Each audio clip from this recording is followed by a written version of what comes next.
இனிமே கண்ணை மூடிட்டு கடலை எண்ணெய் வாங்கலாம். ஏன்னா மந்த்ரா கடலை எண்ணெய் இதயத்தின் தயாரிப்பு.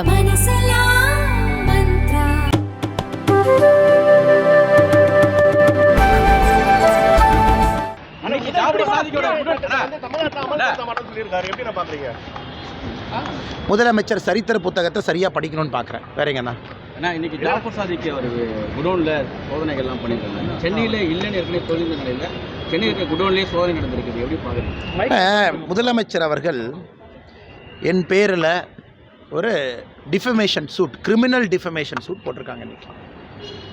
அதாவது முதலமைச்சர்கிட்ட தமிழக மக்கள் என்ன எதிர்பார்க்குறாங்கன்னா, அவர் பத்திரிகையாளர் முன்பு வந்து குறிப்பாக இந்த ஜாஃபர் சாதிக்கு இந்த ட்ரக்ஸ் இஷ்யூவில் திராவிட முன்னேற்ற கழகத்துக்கு இருக்கக்கூடிய சம்பந்தத்தை பற்றி தொடர்ந்து நாங்கள் கேள்வி எழுப்பி கொண்டிருக்கின்றோம். அதற்கான பதிலை சொல்லணுமோ தவிர என் மீது ஒரு கிரிமினல் டிஃபமேஷன் சூட் போட்டு அவருடைய வன்மத்தை தீர்த்து கொள்வது பதில் அல்ல.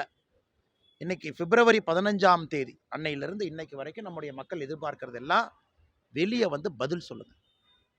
ஆனால் இது ரொம்ப ஆச்சரியம் என்னென்னா, பதிலும் சொல்ல மாட்டீங்க. இதெல்லாம் நீங்கள் செய்ய செய்ய மக்களுக்கு முதலமைச்சரின் மீது சந்தேகம் இன்னும் அதிகமாகுது. யாருக்கும் சந்தேகம் குறைய போகிறதில்ல. இன்றைக்கி ஜாஃபர் சாதிக், நான் முதலிருந்து சொல்கிறது, சென்னைக்குள்ளே மெத் லேபே ஓட்டிகிட்டு இருக்காங்க. லேப் இல்லாமல் நீங்கள் சிந்தட்டிக் ட்ரக்லாம் தயாரிக்கவே முடியாது. நீங்கள் சிந்தட்டிக் ட்ரக் தயாரிக்கணும்னா லேப் வேணும். அந்த லேப் சென்னைக்குள்ளே எங்கே இருக்குது? இன்றைக்கி குடோனில் வேறு வேறு இடத்தில் நடக்கக்கூடிய சோதனையை வைத்து பார்க்கும் பொழுது அது லேபாக இருக்கலாமா என்கின்ற சந்தேகம் நமக்கு வருது. ஏன்னா ஒரு பேசிக் ரா மெட்டீரியல் இருந்தால் சிந்தட்டிக் ட்ரக் தயாரிக்க முடியும். தயாரித்த பிறகு கொரியர் கம்பெனியில் டெல்லிக்கு அனுப்புகிறீங்க. டெல்லிக்கு போன பிறகு டெசிகேட்டட் கோகனட்டில் கலந்து வெளியே அனுப்புகிறீங்க. ஸோ எங்களுடைய சந்தேகங்களுக்கு தொடர்ந்து விடை கிடைத்து கொண்டே இருக்கிறது. ஆனால் உச்சபட்சமாக நம்ம சொல்லுவோம், எங்கள் அப்பன் குதிரைக்குள்ளே இல்லை என்று சொல்வதை போல முதலமைச்சர் அவர்கள் என் மீது டிஃபமேஷன் சூட் போட்டுட்டு இல்லை நான் எதுவும் தப்பு பண்ணலின்னு சொல்வது போல் இருக்குது. மக்களுக்கு தேவை பதிலுங்கிறது வெளிப்படையாக வெளியே வந்து பேச வேண்டும்.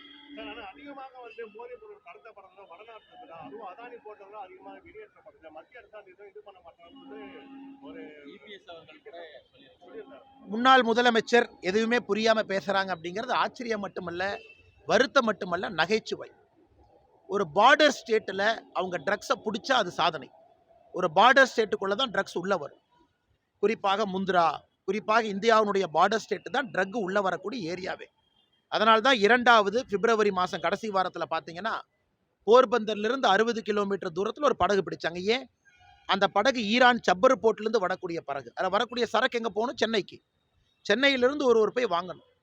அதனால் முந்திரா போர்ட்டில் இதை பிடிச்சிருக்காங்கன்னா அவங்களுக்கு நீங்கள் கைத்தட்டி அவார்டு கொடுங்க.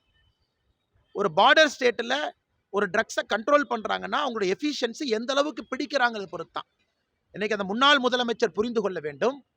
இது போன்ற அரைவேக்காட்டுத்தனமான பதில் சொல்லக்கூடாது. இவங்களாம் முன்னாள் முதலமைச்சராக பொறுப்பில் இருந்திருக்கிறாங்க. நாகாலாந்து, உத்தராகண்ட், ஹிமாச்சல், குஜராத் பார்டர் ஸ்டேட்டில் வெளியே வர்றதை ஒரு காவல்துறை பிடிக்கிறாங்கன்னா இட் ஷோஸ் தேர் எஃபிஷியன்சி. தமிழ்நாட்டில் எங்கள் கஞ்சா கல்டிவேட் பண்ணுறோமா? ஏதாச்சும் இங்கே மலைப்பகுதி இருக்கா? இங்கே ஏதாச்சும் வளர்க்குறாங்களா? கஞ்சா செடி பயிரிட்டு இருக்காங்களா? தமிழ்நாடு போன்ற பகுதியில் நம்முடைய குற்றச்சாட்டு ஆளும் கட்சிக்கு இருக்கக்கூடிய தொடர்பு. அயலகணியில் பொறுப்பில் இருக்காங்க. இன்றைக்கி பார்த்தீங்கன்னா பங்காளி கட்சி என்பதை முன்னாள் முதலமைச்சர் அவர்கள் மறுபடியும் ஊர்ஜிதம் செய்கிறாங்க. அவங்க பேச மாட்டாங்க. அதுக்கு பதிலாக முன்னாள் முதலமைச்சர் பதில் சொல்லிட்டு இருக்கார். ஆனால் திரும்ப நீங்கள் முன்னாள் முதலமைச்சர் கேட்கணும், பார்டர் ஸ்டேட்டில் கஞ்சாவை பிடிக்கிறக்கும், பார்டர் ஸ்டேட்டில் இருக்கக்கூடிய ஒரு போர்ட்டில் கஞ்சாவை பிடிக்கிறக்கும், தமிழ்நாடு போன்ற பகுதியில் இதுவரை கஞ்சா புழக்கம் இல்லாமல் ஆயிரக்கணக்கான கோடி ரூபாய் சிந்தட்டிக் ட்ரக்ஸை பிடிக்கிறக்கும் வித்தியாசம் இருக்குது. இந்த ஆபரேஷன் யார் பண்ணுறாங்க? மத்திய அரசு தானே பண்ணுறாங்க. இதனை மாநில போலீஸ் முந்திரா போர்ட்டில் போய் பிடிச்சாங்களா?